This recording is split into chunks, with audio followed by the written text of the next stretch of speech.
night. And we are back on the Soul Debonair Show on WTT Radio, guys. Like we told you guys, we have Moniece in the building. Welcome, Moniece. We're happy that you're here, Mama. Good fucking morning. I know you're tired, right? I know you're so stressed out and tired right now, I'm right? exhausted. What time did your flight get in yesterday? I got in Thursday night. Oh, you got in Thursday? Night, yeah. Did you then party I got today? No. Well, I went out last night with my good friend Akbar. Okay. She's a rapper. Mm-hmm. So Where'd you shout go? out to her. We went to Blue Flame. Okay. Oh, yeah. And then we went to Allure. Okay. And I was supposed to go to some other place that Big Tigger invited me out to, so I feel kind of bad. So He's I You in didn't might go? hook up with him later. You didn't go? I didn't know he was in Atlanta. No.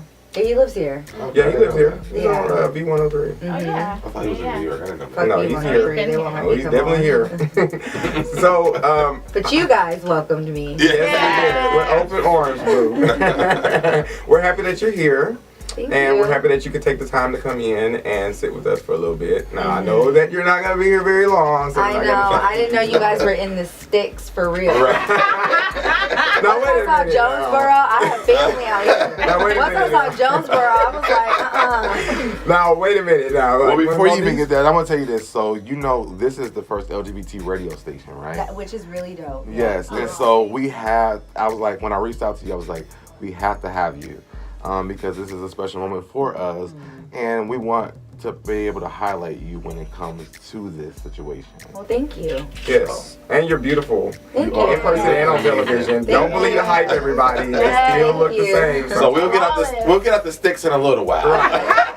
Now, this is what I understand. You say we're in the sticks, but I know in LA or in the Cali area down here, I know that you guys drive far, far, far to go wherever you need to go. So this is further Well, here's the thing about me. I was, I know people think I'm ratchet, but I was born. than... We don't think that. Not you guys. Not that but you're you throwing know. cakes and everything. Right. You know. No, I was born in Santa Monica, which is by the beach. But I was raised in the valley. Okay. So I am a thoroughbred valley girl, and I definitely rep the great 818. And Look at her repping. okay, and living in the valley, I do live in the Woodland Hills, Calabasas area. Okay. And I say Woodland Hills, Calabasas because my zip code is Calabasas, and I share a street with Calabasas, but when you GPS me, it comes up as Woodland Hills. It's the weirdest thing, but Google Maps will tell you it's Calabasas. So, which we gonna go with Calabasas. You haven't reported Google, right? No. So I say that to say I live in the suburbs, and when I was right before I got pregnant with Cam, I tried living in North Hollywood. I hated it, and then his dad and I started dating, and we lived downtown. And the minute I found out I was pregnant, I was like, ooh, I'm going back to the valley. It was like the perfect excuse. I hate the city. Now, So living in the suburbs will help you kind of figure out what's worth going to and what's not. It's like, ooh, am I really going to sit in this traffic? Am I really going to struggle to find parking? Right. $40. so Makeup. how did you and Fizz meet? I was in a girl group, 2 girl groups actually, and in the first girl group I was in, one of my friends, who's still my best friend, one of my group members, she was dating Orion. And so I was around the group at that time. And then the second group I was in, one of my group members was dating Orion, which is Orion's younger brother. Right, And so I was around the group. And then I ran back into him at some event in Hollywood. And I actually approached him. Oh. And You were the bold one. yeah, Okay. and so from that moment on, we were kind of inseparable. And then I ended up knocked up. Don't say knocked up. Yeah, I'm like, see. You got, it's knocked up. you got a great treasure though. I do. And it's the weirdest. weirdest thing because like Drew and I don't really speak. I know that like he likes to portray that on the show, but in real life, unless it has to do with my son, I'm not interested in anything that you have going on. And when I do encounter him, because I'll drop off to school. Like I'm gonna pick Cam up from school this Monday, and then the following Monday I'll drop him off, and his dad will pick him up. So we don't really see each other until it comes time for like weekends. No matter whose weekend, his time falls on. There's basketball or there's his birthday or holidays, and so when I do encounter him at those times, it's so weird because it's just like, you're just some guy that like. But you guys are making it work, I don't even know him. You're making it work though, kind of. Yeah, I mean, it's easy when there are no feelings involved. Right. Like I was one of those baby mamas who, when I left, I had already emotionally departed before I physically departed. Right. So there was no, fucking after that. There was like slide through late night, bring the baby. No like it was. So while we're on the subject of Cam and the picking up, I just want to ask, and if it's too deep for you, don't. But AD, I know everybody left off with you and AD and Fizz having the whole conversation in the kitchen. Is AD still allowed to see Cam, or are you guys? Recently AD broke up with me again. 6 breakup so texts you in got 2 back years. together. Oh, Yeah, wow. we did get back together about 2 days after that scene was shot. Which was in, I think she came back around like top of August, if I'm not mistaken. Did she come after you, or you went? She showed up at my front door. Oh. Which I appreciated. And she this time has chosen to shut Cameron out. But this was my thing before. When she broke up with me the last time or time before this, she had emailed me. It's like this, if I had to diagnose her, and I'm no psychiatrist or psychologist or psychotherapist, but based off of the behaviors that she exhibits, she's a textbook narcissist. So it's like this control thing. Yeah. So you block me on social media, you tell me you're done, but you leave up an interview of you saying that we're in a relationship, the relationship is real, the show doesn't highlight the good, they only want to highlight the bad. Right. A picture of us holding hands, but you have me blocked from calling you, texting you, social media, Twitter, all of it, Snapchat. So you block me everywhere. And so you're sending these mixed signals, but then it's like I have to go through all this, like really emailing you. Right. You know what I mean? And she emailed me and she was like, I said, Cameron is the only one that doesn't deserve to suffer. Right. Because 2 adults can't get their shit together. Right. And whether I feel like you're worthy or not, Cameron deems you worthy. And Cameron is madly in love with AD. So I can tell. the first person he asks for on my week is AD. And so she bailed on trick-or-treating with him. She doesn't answer his FaceTime. She doesn't answer his unfair. calls. And he internalizes that. And so she emailed me time before last and said, I'll let you know when I'm ready to have Cameron in my life. And my thing is, he's not A toy. Yeah. He's not an option. He's not optional. And Now, we were a package deal. Do you think that's backlash from the conversation that you guys had? When It doesn't matter what conversation Right. we have. No, I understand that part, but because this is a 2-part question. You think it's backlash from that, and how did you feel when Drew did take up for you in that scene on the show, when he was like, if you say no, then that's it? Well, he's probably the most disrespectful person in my life. AD's number 1. He's probably number 2. And so when he said it, it was just kind of like, well, that's the pot calling the kettle black. But nonetheless, that's what you're supposed to do, Right, and this right. is what you should have been doing Well, I just got all one question 8 for years you of on this this. boy's existence. Right. You're late, At this but point. thanks. Like, what are you doing? Because I'm still single and ain't nobody knocking on my door. I'm just trying to figure out how they knocking on your door. I'm just trying to get in where I fit in.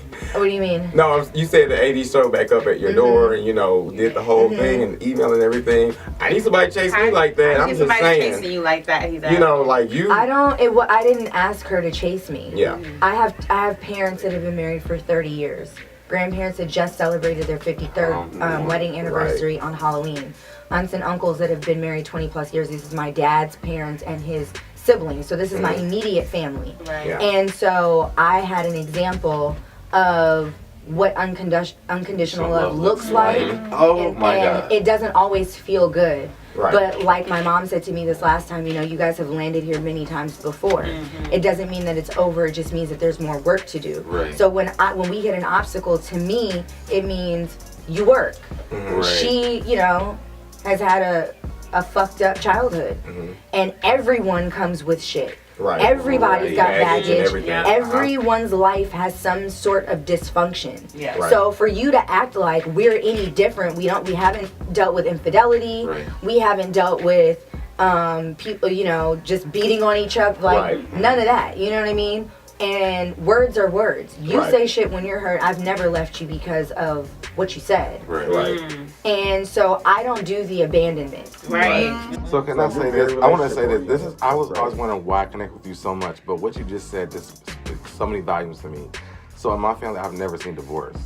I was actually married to a man for like 4 years, and he didn't understand why I value marriage so much. But I've just never seen like it be in disaster like this. I'm the first person in my family who ever got a divorce.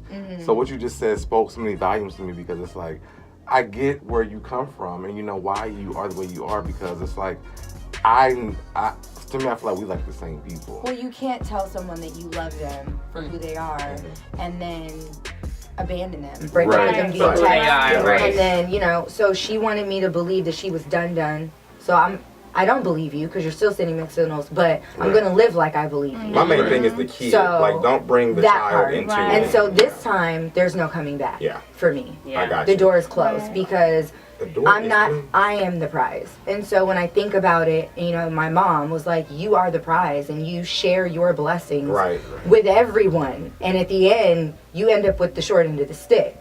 And AD values my parents' opinion so much, but I get frustrated because they don't ever say this to her. Right. You know, and so she feels validated because she's stuck around even when I am wrong, or even when I am irrational, or even when my emotions aren't stable or whatever. But that doesn't mean shit when the going gets tough and you break up with me. Right. And Yeah. so You gotta stick to the it's a situation where if I've made a mistake or I hurt her 2 years ago, I don't get to live that down. But when I confront you with your transgressions in a way that forces you to have to admit fault, say I'm sorry, you know, lose your ego, drop your ego, lose the pride. I messed up, I get broken up with. Right. And so for now, you know, for me, I'm not going to do it anymore. And so I am the prize. Awesome. I put you on a platform. I gave you a voice. I made you a brand.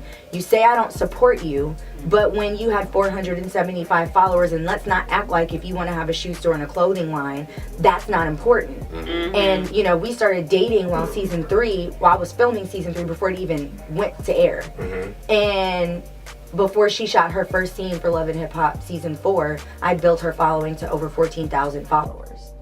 Wow. And you wanted to buy property. Well, you weren't buying property with this corporate job that you like to throw in my face when you say things like, you know, oh, I work a real job. Bitch, I work a job too that pays me the same 6 figures, if not more, when you count in promo and posting and all these other things. We're neck and neck. Right. And so at the end of the day, say what you want, but this job paid for that duplex, paid for that failed shoe store, and jump started that wholesale clothing line. Gotcha. So I at was the end of talking the about day, this she's shit like, oh, you know, what have you sold? Bitch, I ain't sold a motherfucking thing because I don't get to go online and order in bulk. I gotta go pick fabric. I gotta get patterns. Right. I gotta get it handmade. Well, not to change roles around, but speaking of jobs, we know that you do another job. You have a great voice. I do. And Thank you you. do a lot Yes. of singing, and I've heard some of your songs. I like Compromise, by the way. Thank you. Written about AD. I was kind of in the car about to, like, you know, start tearing up. Like, you know what, that sounds a little bit like me. Yeah. But I know that we were talking about a couple of songs in here that we were going to try to get out for you out on the appreciate airwaves. So do you know what those songs are? And can you tell us a little bit about those? What are I the think songs? it's Petty and So- Queen Okay. of Diamonds. Well, Yeah. because somebody mentioned Never Left. Oh, Never yeah, Left. You mentioned That, Never Left to me. that beat is sick on Never Left, by the way. Thank you. If you guys are listening, if you have not, Well, we heard chose to Moniece's- play Petty because everybody in here is petty. Not everybody, but I You know do what? like. With the exception of Grant. That song was actually written by my good friend, my bro, one of my production teammates, Water, and I featured him on the album on a record called I Do. Okay. And Water wrote that song for a man. And at the time, AD and I were still together. This wasn't that long ago. And so I was like, it would be sick because now I'm out. If I just kept it, you know, kept it as is. So it wasn't meant to be like originally it wasn't written in the context of I'm petty. Right. It was written in the context of he doesn't appreciate you and everything. Everything he does to keep you down, that shit's just. I think petty. we all can agree that we really love you from Loving Thank Hip Hop you. Hollywood. Yeah. Like you're Well, one of our favorites. I want to ask this real quick. How was your transition coming out? Yeah.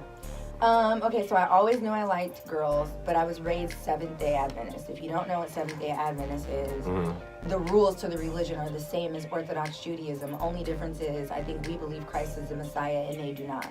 Okay. Only difference. Okay. So, Sabbath is sundown, Friday to sundown, Saturday. All right, now you better know your biblical. Right, I'm not supposed to operate a motor vehicle or electronics Right. or listen to secular music, watch secular TV. I'm not supposed to be tatted, pierced, sex before marriage, baby out of wedlock. I'm not supposed to abuse my temple, so drinking, smoking. I'm not supposed to do any of that. Right. Shellfish. So according to textbook standards, I'm going straight to hell. But thank God. I think all of us But in this thank room. God that God is a merciful God. Yes, and he very is, and a Magdalene forgiving can God. find redemption, and so Amen. can I. Now bring So, us to church, Moniece. coming out. I just got saved. Yeah, AD was not the first person or first woman that I'd been in a relationship with. Okay. I had experimented before. I'd been in a short relationship with a woman. That woman actually introduced me to AD. And so at the end of the day, I'd done interviews about it. My family wasn't pleased because they kind of always suspected. And so, but I never would admit it, And You so, probably confused them when you and Fizz yeah, were together and so and you had then, the child. well, no, not really. Really? No. And so, when I did come out, it was with AD. Okay. So when Gotcha. she says things like, whatever it is that she says, I don't think she really understands what coming out for me meant. See, you've been gay your whole life. And whether your family believes in, they say they believe in God, Right. but they don't live like it. So at the end of the day, Well, you be reading on the pool on these. coming out for you is different than coming out for me. Right. And so this is like cardinal sin number one Right. in where I come from, what I come from. So when I came out, I was in a place where I was learning to live my life unapologetically. So when AD likes to take credit for my change, I was already on that journey. I was already in transition. I was already in a place where it was like, I didn't know I was going to meet her, but I was already in that mindset of if people fuck with me, then they fuck with whatever I got going on. If they don't, they don't. I'm So glad when you I came met- here to tell your story because a lot Yeah, of so people when I met didn't her- see the behind the scenes. No, so when I met her, it was just like I'm dating a woman, and that's it. Yeah. And my dad, was a little disappointed, but then we had a talk, and I think I better helped him understand it wasn't a gender that I fell in love with; it was a person. And so he said, "Oh, so you just fell in love with your best friend?" And I was like, "Yeah, I guess." And from that day forward, my family, my friends, my child have given her nothing but unconditional love and acceptance. And so at this place that I'm at now, she will never find another me. She will search for me in everyone that crosses her path, because there will be no one, with you being a lesbian, with you facing the challenges that you face. Right. There will never be another family. There will never be another me who will grant you this kind of unconditional love and support and acceptance. And so that was bestowed upon you because that's how my family loves me. Right. And that's how my family loves each other. And that's how we love those around us. So that very quality in me that you fell in love with is the same quality that you condemn me for when you see me give my friends who you feel are undeserving chance after chance after chance after chance after chance. Bitch, I've given you chance after chance after chance after chance. Fuck you mean. Right. I don't Girl, know you any deep, other girl. way. You're so deep. Well, I listen, love it. let's go ahead. We want to go ahead and play your music real quick. Let's. Then when we come back, we want to go ahead so you can let everyone know how they can find it. But we want to play it first so everyone can hear it, because we've been listening to it for the last couple of days. Petty. So we have Petty and we have Queen of Diamonds. Oh, shout out to K Goddess. Okay, Yes, got K it. Goddess. Queen of Diamonds. Yep, on the Queen of Diamonds. She's So- coming up out of New York. So you Okay. guys, Up in New York. make sure you stay tuned to the Soul That Mirror Show on WTT Radio. We are your Saturday morning brunch crew.